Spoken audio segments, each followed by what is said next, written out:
Thank you so much for taking the time to watch this video, and of course for taking the time to read my book as well. I'm really excited to have been able to share this book with you.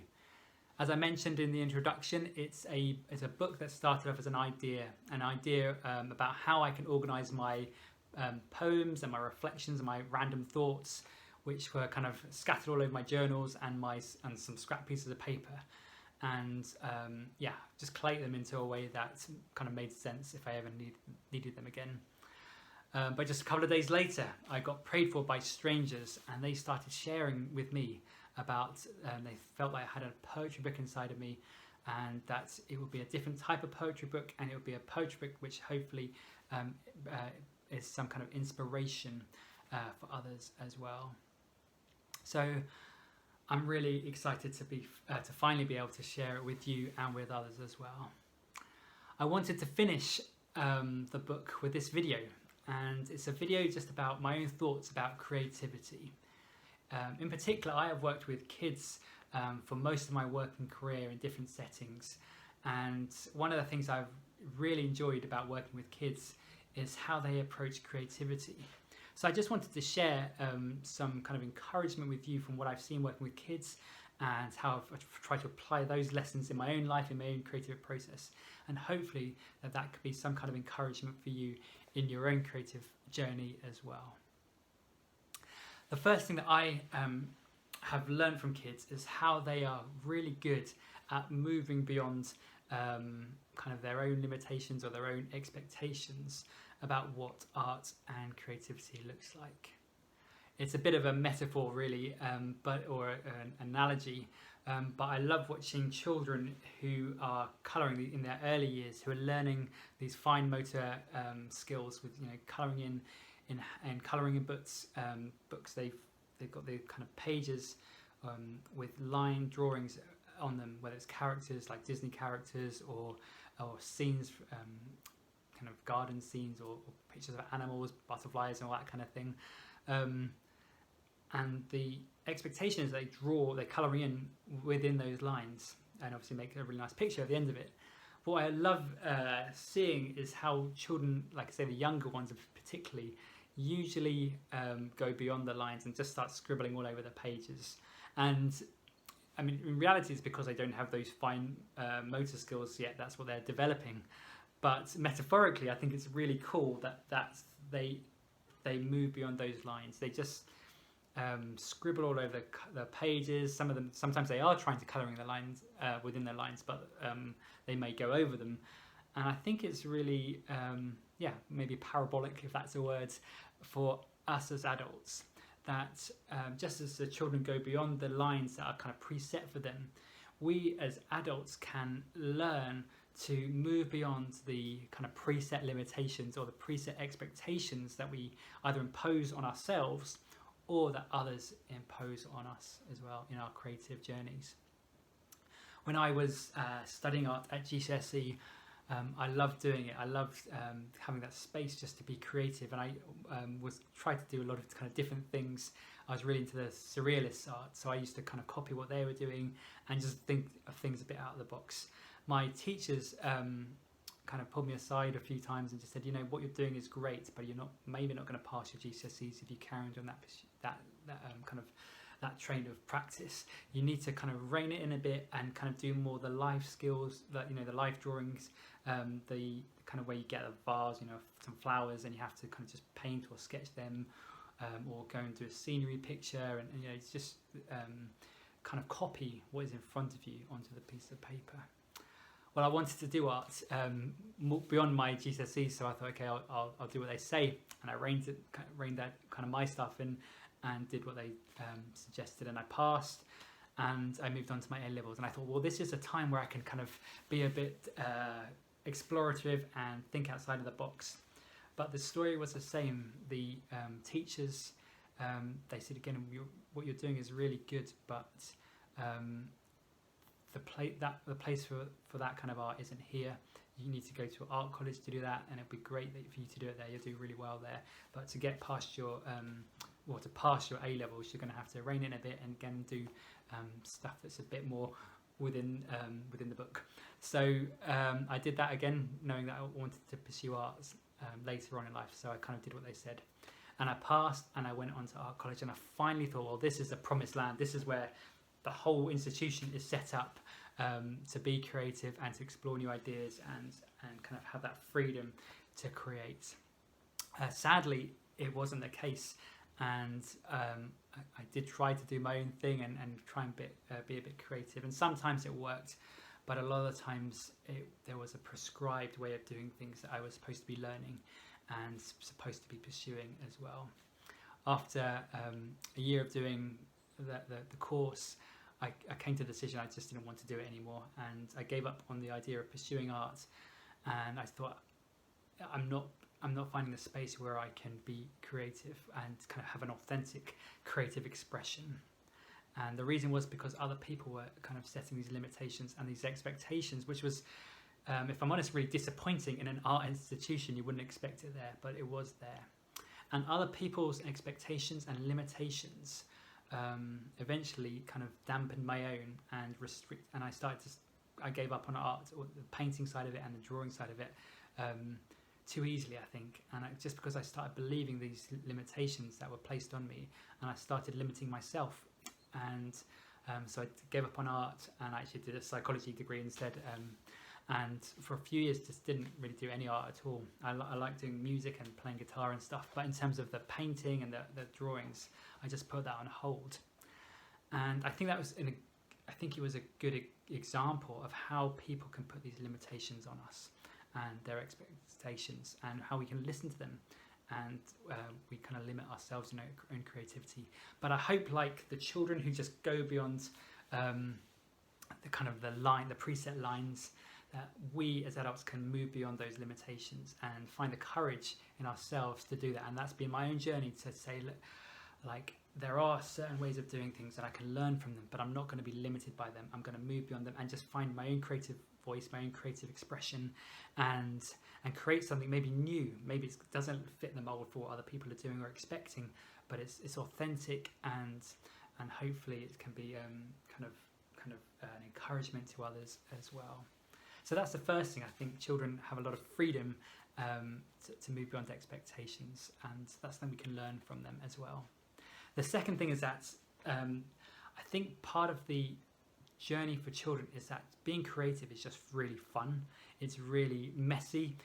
Mistakes get made, but it's just loads of fun to have the space to be creative, whether it's kind of painting or using crafts, that kind of thing. Usually, like when it's kind of craft time or something, the tables are cleared, and the craft stuff, or the painting, the pencils, whatever it is you've been creative, whatever they're being creative with, kind of becomes the priority, and it's just really messy and really fun. And I think that's really important to remember, that creativity is supposed to be fun, it's supposed to be messy, it's supposed to be okay to make mistakes. One of my favourite artists, Matt Tommy, he's an American artist who makes baskets. He's a basket weaver, but he also shares a lot about his journey and mentors people through podcasts and through books and things about the creative process. And he says this time and time again. He says the most important thing is not what we create, but that we create. The most important thing is not what we create, but that we create. And just to unpack that, he's saying, the most important thing isn't the final outcome. It's not the final piece or the final song or the final craft thing or the final poem, whatever it is. The most important thing is that you take the journey of being creative. And I think, again, children model this so well. They get excited when it's just like going to be messy time, and they're free just to express themselves in whichever way. There's potentials or potential ideas on their table about what they can use and they can bring together to enjoy this creative process.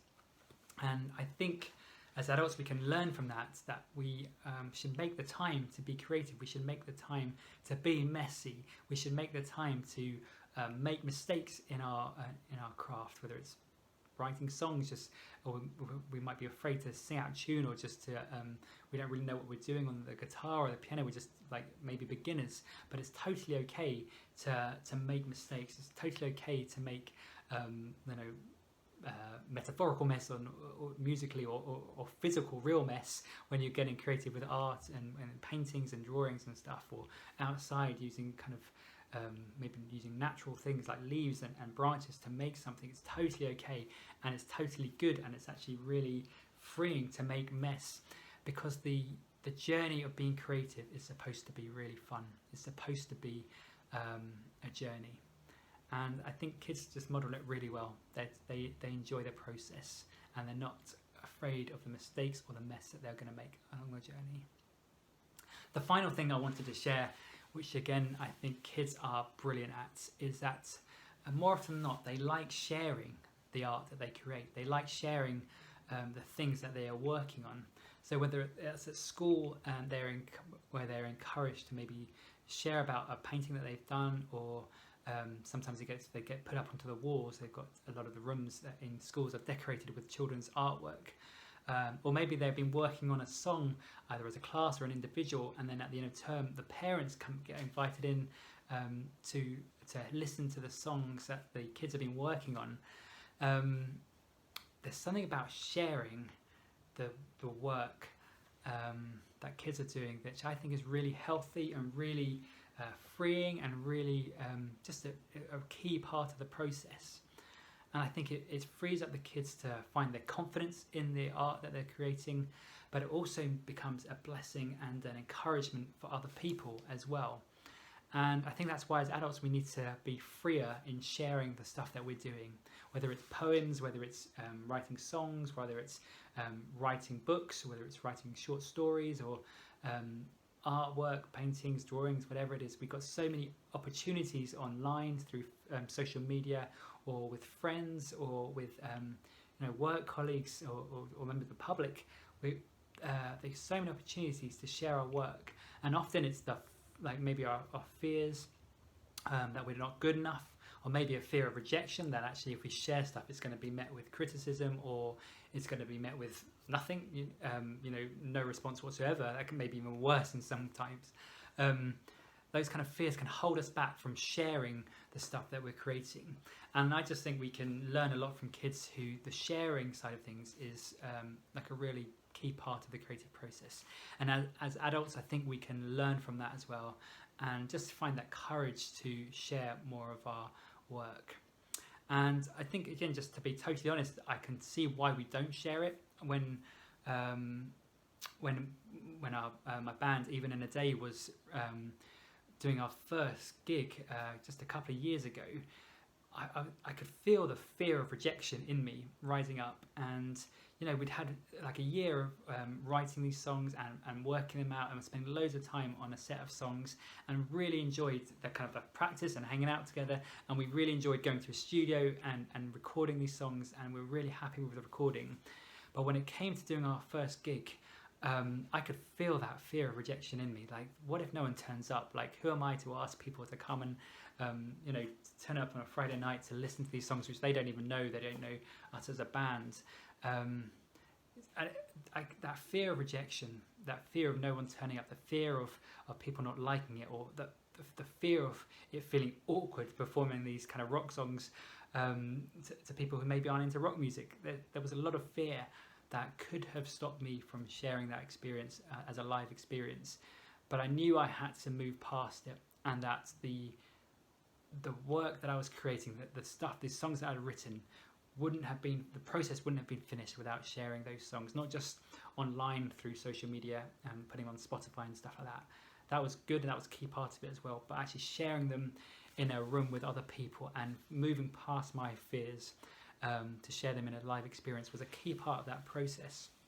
And I think that's a key process for all of us as creatives. That it might not be that you want to end up doing a gig or anything like public in such a way, but we've got friends and family members who we can share our artwork with, or share our poems with, our reflections with, or our writings with, our songs with. And we've definitely got social media that we can be sharing loads of stuff with. And I think we need to move past, again, the fear of what will people think of us, and how many likes or comments will it get, and move beyond the numbers game to just saying that I'm going to share this, and sharing it is an act of courage, and sharing it is a good thing to do. no matter the response. I think more often than not, the response will be a really positive one, because there's something people recognize the courage it takes to share stuff, and people are inspired maybe to start sharing their own stuff, take their own creative journey.